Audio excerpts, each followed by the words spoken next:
Hi friends, Sunday special అండి. మా ఇంట్లో ఈరోజు పుల్లని గోంగూరతో గోంగూర చికెన్ చేస్తున్నాను.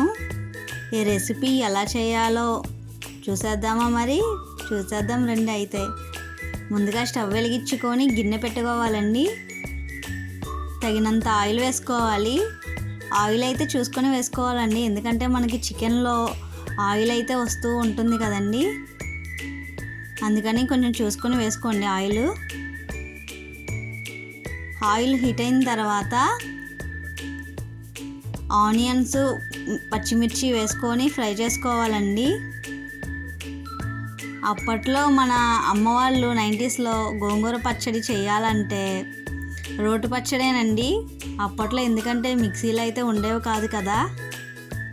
అప్పుడన్నీ మనకి బాగుండేదండి, ఫోన్లు కానీ కరెంటు కూడా అక్కడక్కడ ఉండేది. అసలు చాలా అంటే చాలా బాగుండేది 90s అన్నప్పటికీ.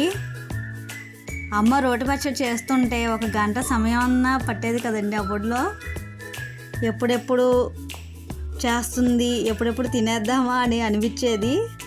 అమ్మ రోటి పచ్చడి చేయంగానే నెయ్యి వేసి అన్నంలో పచ్చడి అంతా వేసి వేడివేడి అన్నం కలిపి ముద్దలు పెడుతుంటే అది చాలా అద్భుతంగా ఉండేదండి. ఆ రోజులైతే మళ్ళీ రావులేండి.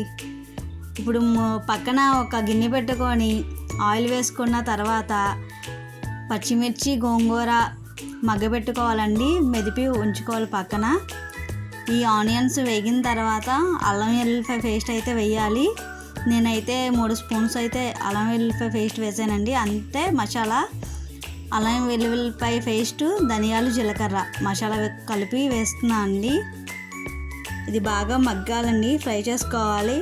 ఎప్పుడన్నా సరే ఉల్లిపాయలు వేగిన తర్వాత మసాలా అన్నది వేసి ఫ్రై చేసుకుంటే ఆ పచ్చిదనం అంతా పోద్దండి.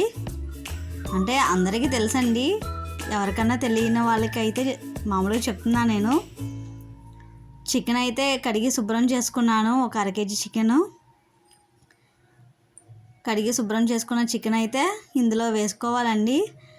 వేసుకున్న తర్వాత టమాటాలు కూడా వేసుకోవాలండి.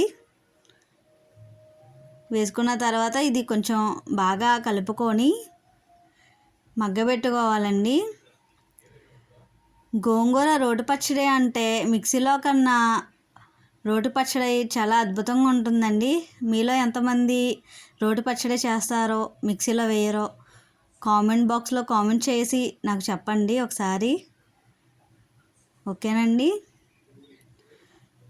ఇది అయితే కొంచెం బాగా ఫ్రై చేసుకొని మూత పెట్టుకోవాలండి. అది కొంచెం వాటర్ రిలీజ్ అవుతుంది కదా చికెన్లో, అది బాగా కొంచెం మగ్గుద్ది మాట. ప్లేట్ అయితే పెట్టుకొని మగ్గబెట్టుకోవాలండి. బాగా మగ్గిందండి మన చికెన్ అయితే. కొంచెం 2 స్పూన్లు అయితే కారం వేస్తున్నాను నేనైతే.